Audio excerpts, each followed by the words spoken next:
Bonsoir à tous, on se retrouve. Ça a été perturbé pour non pas les 3 épisodes Ulysse 31 de la soirée, mais les 4. Voilà, on n'était pas au courant. Enfin, moi, je n'ai rien vu sur Internet ou sur la chaîne Manga. Manga a décidé d'accélérer la diffusion pour terminer carrément la diffusion dans une semaine, dimanche prochain, puisque j'avais déclenché la caméra dans le générique de fin du 3e épisode de la soirée et je vois un 4e épisode enchaîné. Donc je viens d'aller vérifier sur les programmes sur Internet, parce qu'on n'a pas les programmes de la chaîne sur les magazines télé, on n'a pas le détail. Et il y avait bien un 4e épisode, La Cité de Cortex. Voilà, donc il était une fois l'espace, est repoussé à l'instant à 22h50, 22h55. Voilà, alors je vais essayer de ne pas faire trop long, parce que j'aimerais quand même bien, à chaque fois je suis devant, mais voilà, je loupe le premier épisode. Mon petit Calinou, je loupe le premier épisode d'Il était une fois l'espace, parce que je suis occupé avec vous. Bon, de toute façon, je pense que la vidéo, je la mettrai en ligne que, encore une fois, demain, le lundi. Bon, j'en sais rien. Alors, premier épisode de la soirée. Bon, j'ai encore eu les tripes complètement retournées lors de ces 4 épisodes, parce que c'est très troublant. Je les connais par cœur, mais en même temps, j'ai l'impression de revivre 1981 en mai 2026. Et la période est bien différente, puisqu'à l'époque, j'avais mes 2 parents et mon frère, on habitait à 4. Maintenant, je me retrouve complètement seul, avec 2 morts parmi les 4. Alors, premier épisode de la soirée, donc l'épisode 20. Non, qu'est-ce que je raconte ? On s'est arrêté à l'épisode 18, 19, 20, 21, 22, 23, 24, 25, 26. Ouais, c'est bien ça. Ils vont terminer avec les 4 derniers dimanche prochain. Donc on aura Ulysse rencontre Ulysse dimanche prochain. Et vous avez peut-être vu sur mon groupe, à partir de, je crois, le 8 juin, ils vont faire une diffusion tous les soirs à 20h10. Ouais, mais ça m'arrange pas du tout. Moi, je surveille les infos de M6, le 19h45, les invités de C'est à vous. Je zappe sur Hanouna et Quotidien. Non, moi, ça m'arrange pas. Et le replay, ça y est, j'ai vu que dans le replay, c'est plus qu'à partir de l'épisode 8, la révolte des compagnons. Tous les épisodes avant ont été effacés et la révolte des compagnons, c'est marqué dernier jour. Voilà. Bon. Alors, Atlas, véritable chef-d'œuvre. Alors, cet épisode, je devrais le rebaptiser Les yeux de Pruneau. Bon, je suis sûr que tous, vous êtes en train de vous dire, mais qu'est-ce qu'il raconte ? Qu'est-ce que c'est que cette histoire ? Je vais vous expliquer. Donc cet épisode est paru dans le spécial mensuel, couverture cartonnée.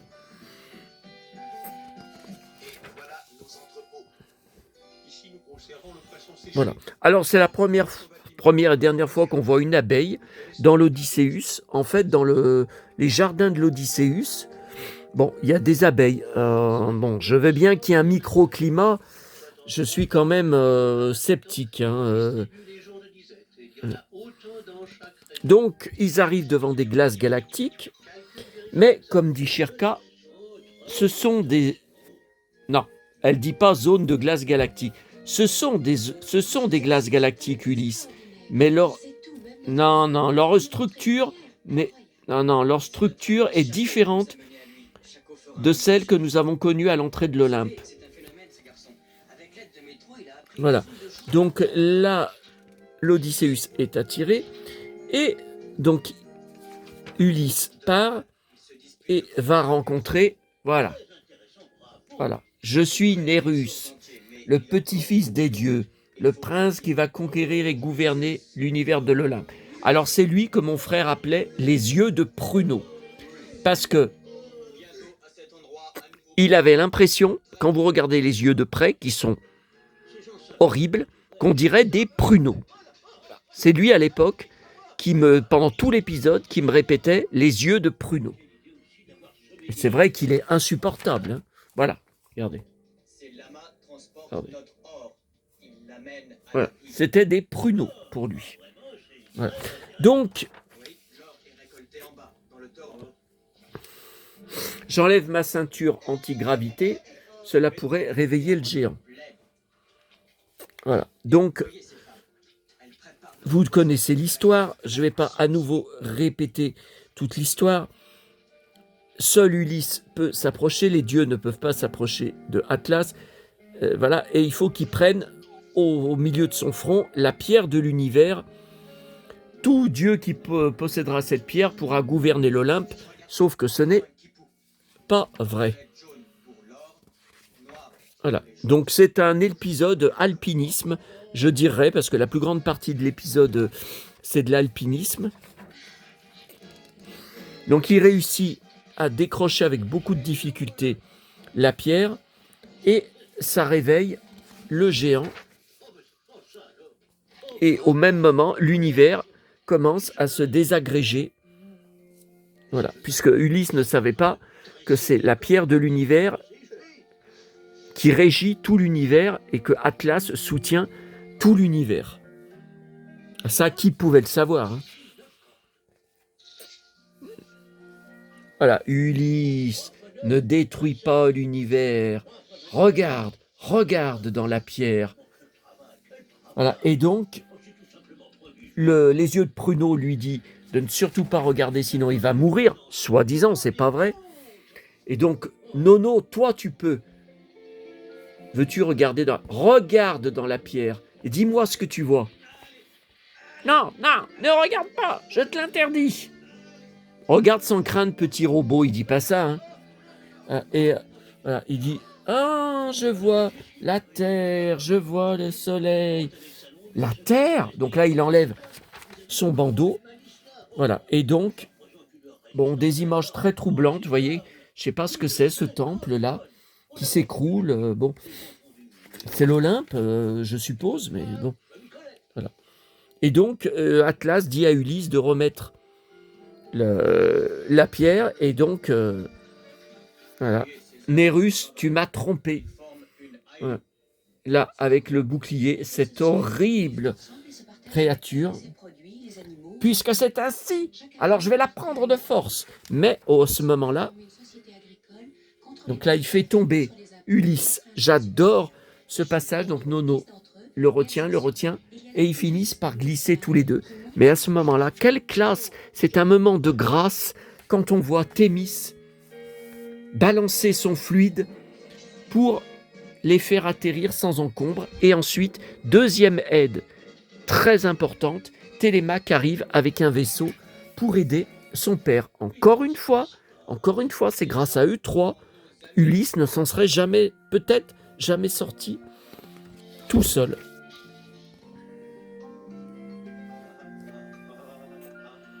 Donc les yeux de pruneau vont finir par être pris dans la main de Atlas.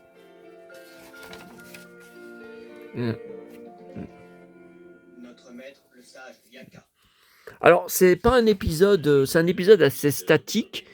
On n'explore pas 50 lieux, hein. Tout se passe dans le même lieu. Et voilà, il se soulève, il ouvre les yeux. C'est absolument impérial. C'est magistral. Et il remet l'univers à sa place.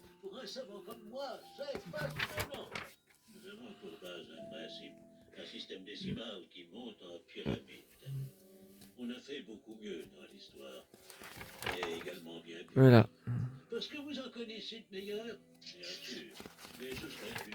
Bon. Pur chef-d'œuvre. Ah. Qu'est-ce que j'avais fait? Ah, j'avais mis du scotch. J'avais déchiré les petits morceaux. Non. Bon. Et après, il referme ses yeux. Là, c'est pas dans le bon sens. Hein.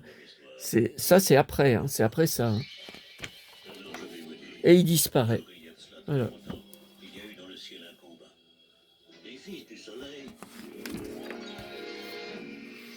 Alors, 1982. Ok. Alors, si vous voulez bien, je vais garder en dernier l'épisode, le deuxième épisode de la soirée, l'épisode 20, Le Magicien Noir, parce que c'est mon épisode préféré, peut-être de toute la série. Bon, allez, ex aequo avec le fauteuil de l'oubli. Vous n'arrêtez pas de m'envoyer des messages, vous voulez que je choisisse un seul épisode. Je peux pas. Il y a 24 chefs-d'œuvre sur 26 épisodes. Je ne peux pas. Bon. Alors, on va passer à l'épisode suivant. Les révoltés de Lemnos. Donc là, avril 82. Ben, j'avais 11 ans.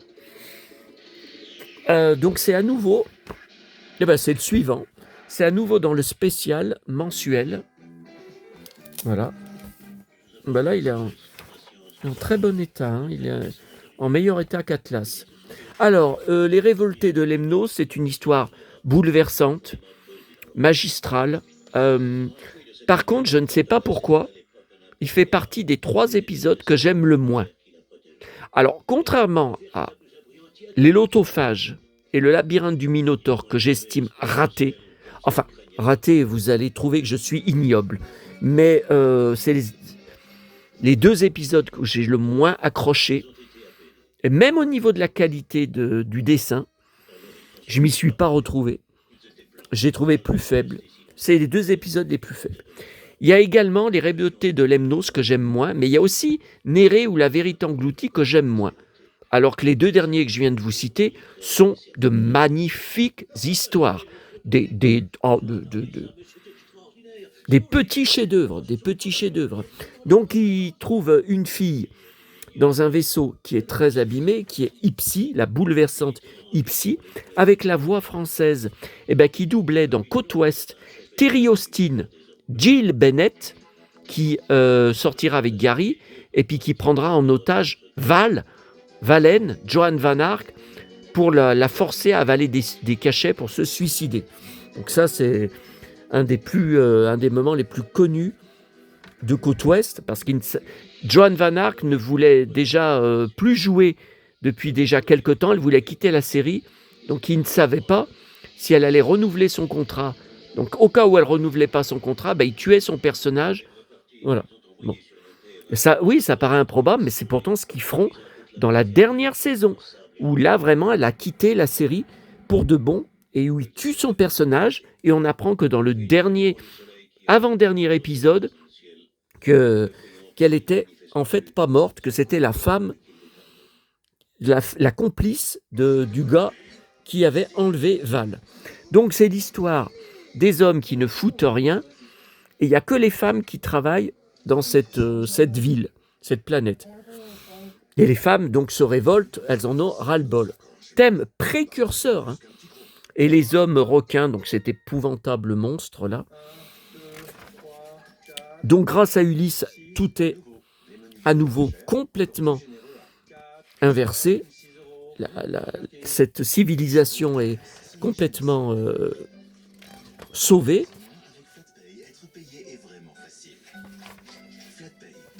Donc les hommes requins arrivent, mais les habitants décident finalement de se rallier avec les femmes.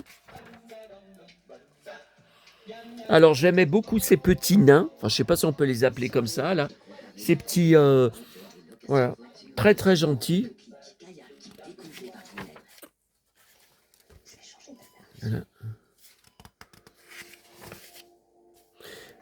Voilà, donc le père, elle retrouve son père, le roi Thoas.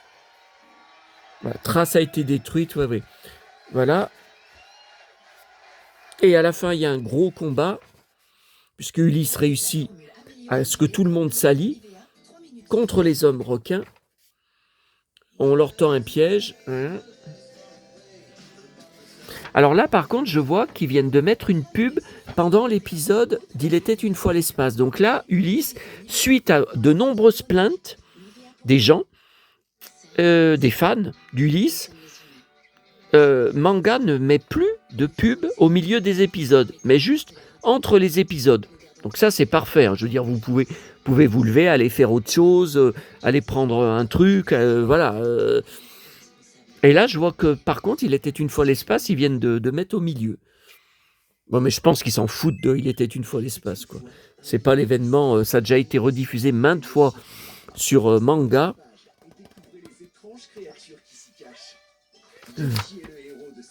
Voilà. Alors, il y a de très très beaux combats. Vous voyez, coup de genou contre les hommes requins. Et donc le père âgé de Ipsi, donc le roi Thoas, vient aider, sauf qu'il se bat contre l'homme requin, évidemment en 2 coups de sabre. Thoas est tué. Ça me rappelle dans les Cités d'Or, produite par la même équipe, la saison 1, quand le père de Zia, Papa Camayo de Puna, merveilleux Papa Camayo, est tué dans le village du Nouveau Soleil, quand les Olmecs attaquent, et que donc il essaye d'intervenir. C'est la même, c'est un peu le même. Et donc, il connaissait le royaume d'Hadès. Peux-tu me dire, fuyez vite, peux-tu me dire au moins où se trouve le royaume d'Hadès? Non, alors il dit pas du tout ça. Ah oui, Hadès, le royaume d'Hadès, après, au-delà du désert du Tartare. Et hop, il meurt. Donc il dit pas du tout après les glaces. Après les glaces galactiques, il me semble pas. Il dit après le désert du Tartare, c'est sûr et certain. Voilà.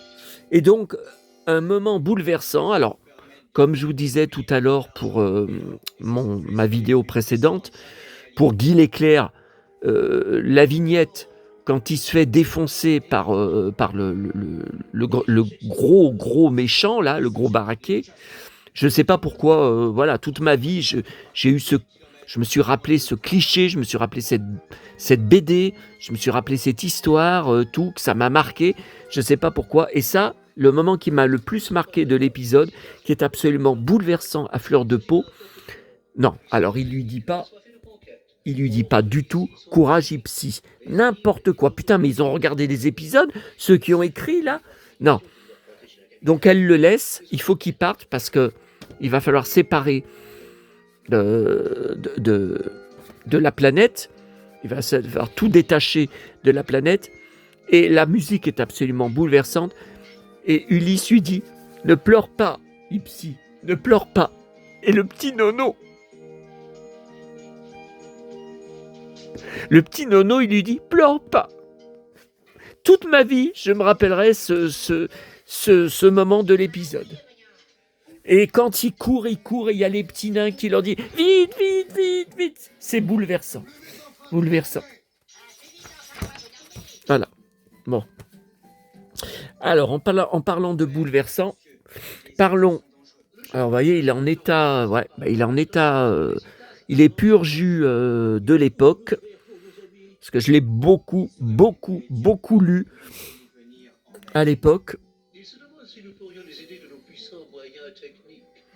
Celui-là, faudrait peut-être que je le rachète. Enfin, je le rachète pas 20 €. Hein. Je sais pas. Et il y a mon scotch d'époque. Bon, alors, la cité de Cortex. Bon. C'est un des épisodes les plus bouleversants de la série. Alors, dès le début, c'est absolument complètement dingue, car tous les robots se mettent à ne plus fonctionner. Donc là, ils jouent au début, et tout d'un coup, Nono se fige. Alors, dans cet épisode, Télémaque recommence à changer de voix. Bon, finalement, il y aura peu d'épisodes où il aura l'autre voix de petit gamin. Parce que là, je crois qu'il y en avait eu 2 où il changeait de voix. Donc là, c'est le 3e. Et Shirka, en même temps, recommence à changer de voix à ce qu'on appelait la voix enrouée. Non, elle fait quand même pas cette tête. Hein. Pourtant, c'est bien dessiné. Hein. Alors, Shirka ne répond plus. Le petit Nono est désactivé. Tous les robots sont désactivés. Voilà. Donc, Shirka ne répond plus.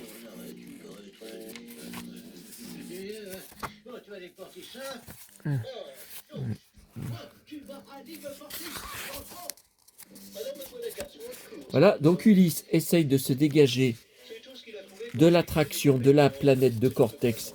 Il n'y arrive pas. Alors voilà, Shirka se remet à marcher, mais elle dit quelque chose d'absolument incroyable qui me rappelle 2001, Odyssée de l'espace de Stanley Kubrick. Les machines obéissent aux machines. Ordre refusé. Voilà. Incroyable. Elle répond à Ulysse, ordre refusé. C'est incroyable.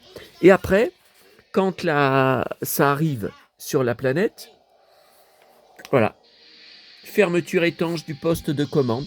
Ils sont tous attachés sur leur siège et voilà, les machines, les corps doivent être, oui, bien compris, les corps doivent être pris vivants. C'est Shirka qui dit ça. C'est Cortex qui lui parle. Oui, maître, tu les auras vivants. Faux. Faux. Voilà, donc là, ils sont attachés. Nono est complètement KO. Et après, Cortex parle à travers Shirka. Voilà. Et les nouvelles ne sont pas bonnes pour vous, humains. Je dois prendre l'Odysseus maintenant. Et voilà la fameuse Nanette qui arrive. Donc les robots entrent dans l'Odysseus et c'est une scène absolument incroyable. Ils vident l'Odysseus petit à petit de tous ses éléments, au niveau des ordinateurs, des machines, des composants. Ils dévissent tout. Et Nono, voilà, devient amoureux de Nanette. Elle dit « Oh, celui-là, il me ressemble ». Voilà, là, il tombe par terre. Ça le réveille pour de bon. Voilà. Et pendant un court instant, elle réussit à le détourner et à le faire partir en le tirant par la main. Ah oui, évidemment, c'est la première qui mange un petit clou et qui aime ça. Il lui dit, évidemment. Là, l'hypnotise, hein, je dirais, un peu. Voilà. Mais finalement, assez vite, il revient quand ils sont conduits. Alors, ils sont conduits dans la cité, exposés au milieu des robots, sur leur siège. Ouais, mais leurs sièges qui ont été pris dans le poste de commande de l'Odysseus. Ouais, mais quand ils quitteront la planète, les sièges ne seront pas récupérés. Hein.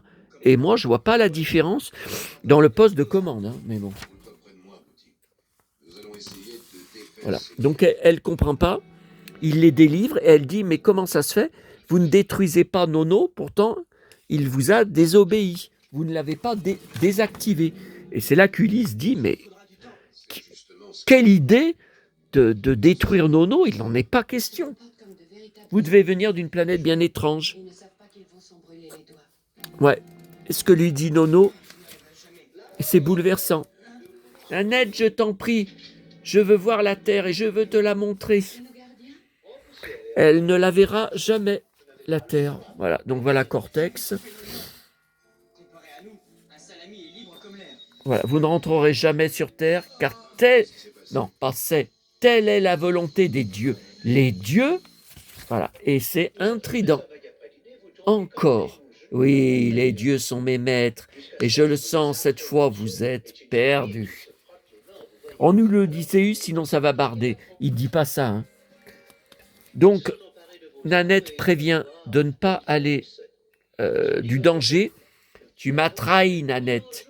Tu vas payer. Voilà. Et donc, Nono la suit.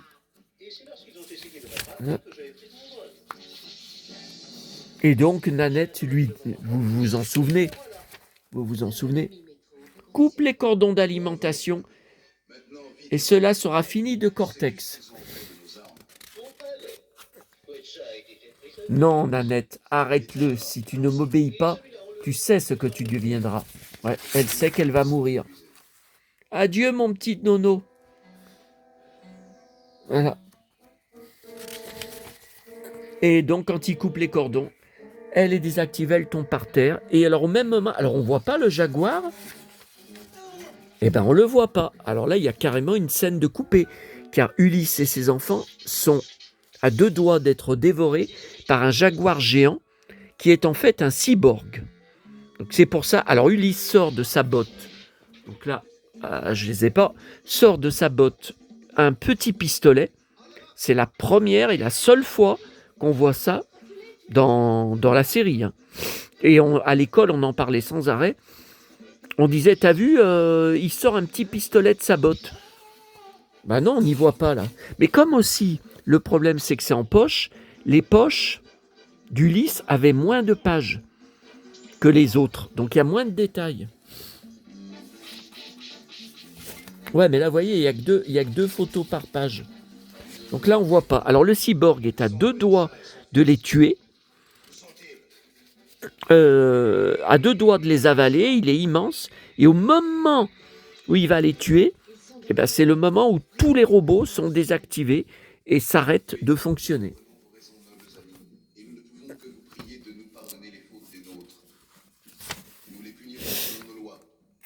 Nanette, je comprends. Maintenant, tous les robots de ce pays... Non, tous les robots de la planète étaient reliés à Cortex, pas Foncor. Tu es morte avec Cortex. Voilà, donc Cortex explose et on voit le robot le Nanette, on la voit se désintégrer. Voilà. Donc non, il dit pas Nanette. Personne ne parle à la fin et on voit la petite Nanette, une petite photo, enfin une petite dans l'espace. Voilà.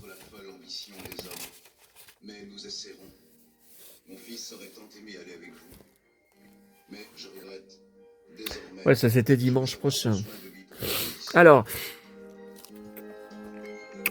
toute ma vie, jusqu'à ma mort, il me restera une seule chose de cet épisode. Bouleversant, mais aussi traumatisant. À l'école, le lendemain de l'épisode, je revois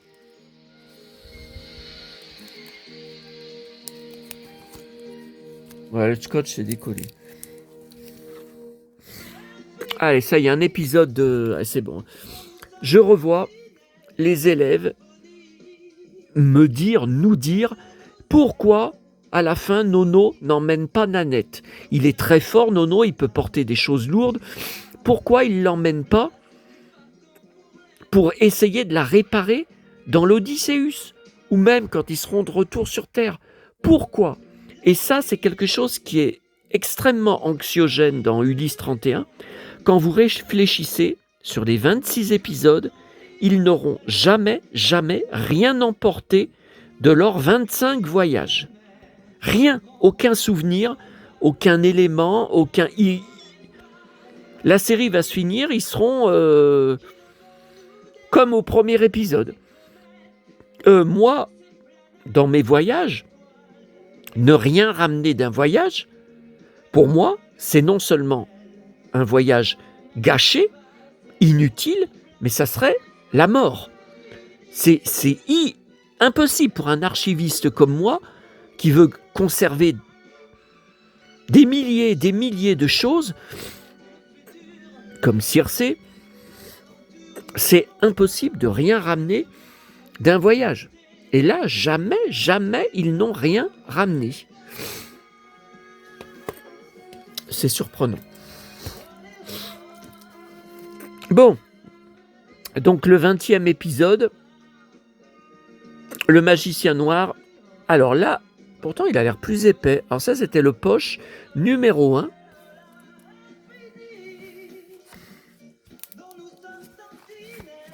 Symphonie. à portée de nos ailes, harmonie.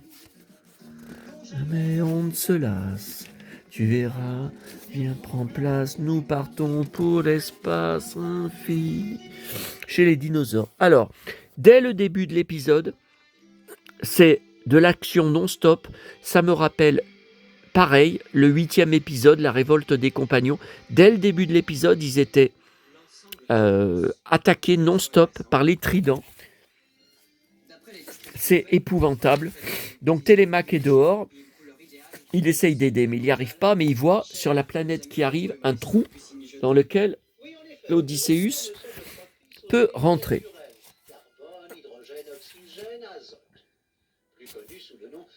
Ulysse, la salle des compagnons a été touchée. Alors, je vais essayer, en terminant la vidéo, de vous montrer quelques extraits sur ma télé. Je vais essayer de me mettre de loin. À mon avis, ça va être blocage direct. Je serai obligé de découper les séquences. Je ne vais pas pouvoir vous montrer. Voilà. Donc, Ulysse, la salle des compagnons est touchée. Donc là, Shirka retrouve et Télémaque retrouvent tous les deux leur voix d'origine. Alors là, c'est très mal dessiné. Vous voyez, la salle des compagnons. C'est pas... Donc les robots pompiers arrivent. Voilà, mon frère. Voilà, Noumaïos. Alors ça, c'est un traumatisme. Hein. C'est un traumatisme de penser que les compagnons pouvaient brûler. C'est extrêmement anxiogène. C'est encore impossible qu'un dessin animé en 2026 soit créé et montre une scène comme ça. C'est impossible. De toute façon, pour moi, Ulysse 31, en 2026, c'est un dessin animé pour adultes. J'aimerais bien voir la réaction des enfants, des très jeunes, qui découvriraient la série en 2026. Et voilà, dès qu'ils entrent dans la planète du magicien noir, là, je l'ai mal dessiné, là. Les flammes disparaissent. Tout est en parfait état, comme avant.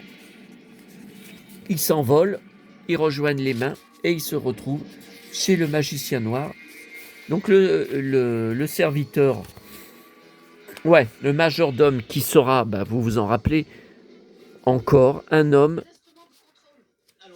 trident, encore. Alors, le magicien noir est doublé par la voix française de Mendoza, Jacques Cardona alors,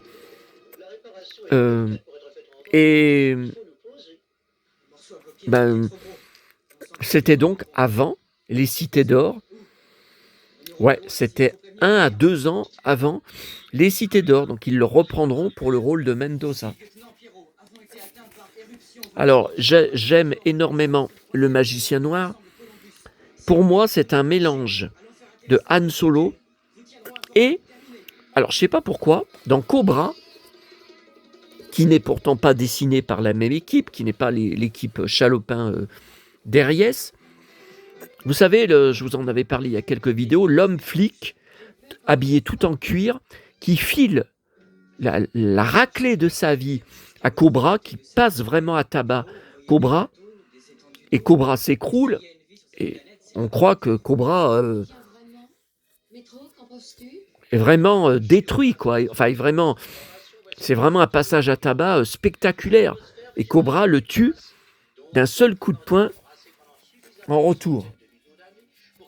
Il me rappelle beaucoup parce qu'il est habillé un peu pareil. Il est habillé en noir, tout en cuir.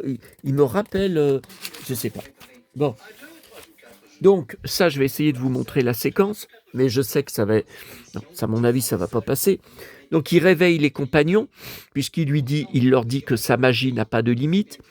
Donc, si tu es si puissant que ça, si tu es aussi plus puissant que les dieux, je te demande de réveiller mes compagnons qui ont été figés par les dieux. Donc, il lui demande un marché, mais il lui impose un marché, mais il lui dit pas quoi.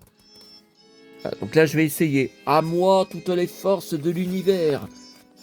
Que la malédiction des dieux soit rompue. Que le monde souterrain explose à la lumière. Sur l'Odysseus. Et voilà, les compagnons. sont réveillés. Thémis, mon frère Noumaios. Voilà. Et ce que j'adore, c'est que c'est le seul épisode où les compagnons sont aussi actifs et participent vraiment à la bagarre. Il y a des combats à main nue. C'est l'épisode où il y a le plus de bagarres à main nue. Voilà. C'est formidable. Magicien noir, mes compagnons et moi-même ne savons pas comment te remercier. Donc il lui demande. Donc c'est pour une chasse à l'homme, il demande de sélectionner les 3 meilleurs d'entre eux. Donc ce sera Ulysse, Noumaios, et le troisième qui se porte volontaire, c'est Télémaque. Et Ulysse essaye de le faire. Voilà, il montre tous les trophées de sa chasse. Mais la chasse la plus excitante, la plus enivrante que j'ai jamais connue est la chasse à l'homme.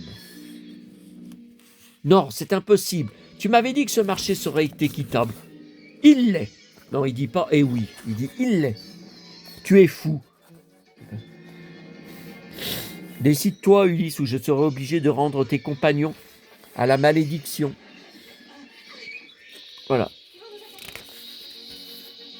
Alors, ce qui est formidable, c'est que cet épisode me rappelle beaucoup l'épisode Le Chasseur de l'Âge de Cristal, donc qui était un peu avant, 1978, 77, 78, où c'est la même histoire, en fait. Logan 23, mon idole d'enfance, Gregory Harrison, est pourchassé pendant tout l'épisode par le chasseur.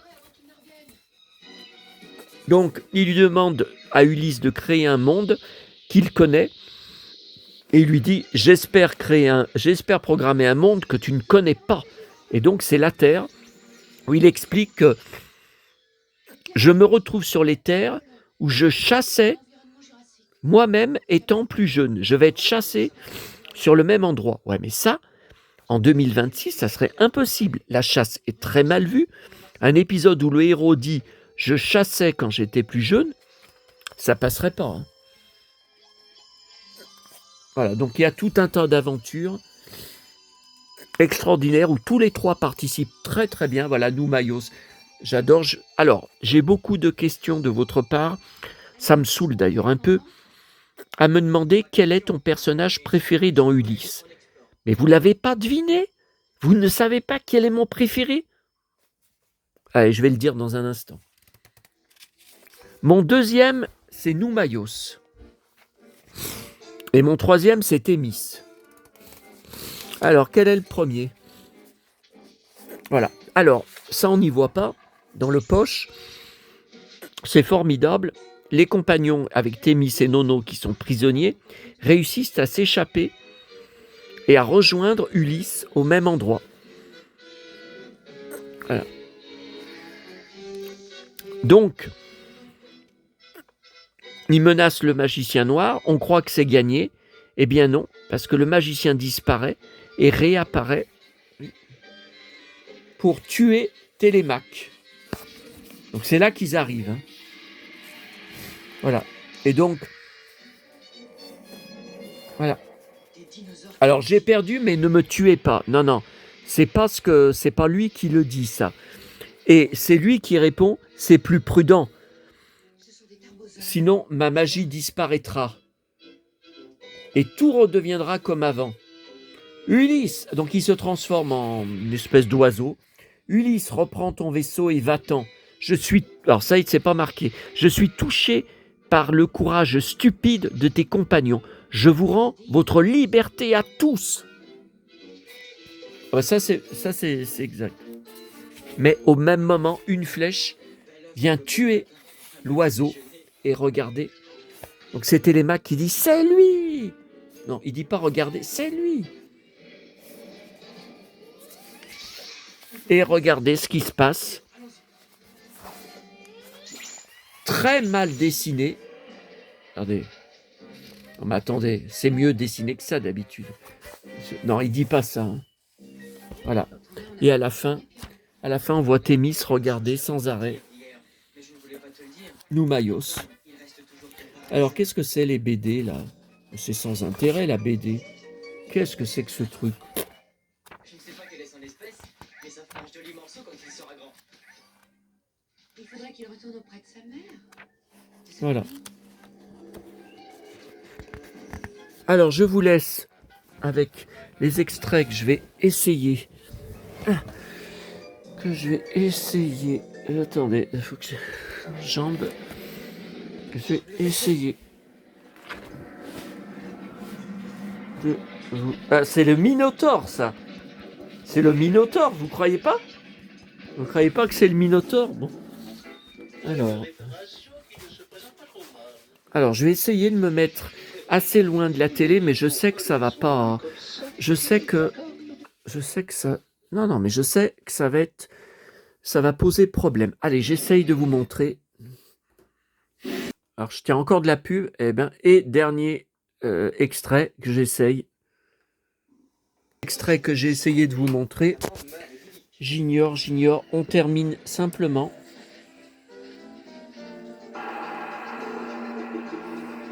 Et voilà un mégalosaure. Bouge pas.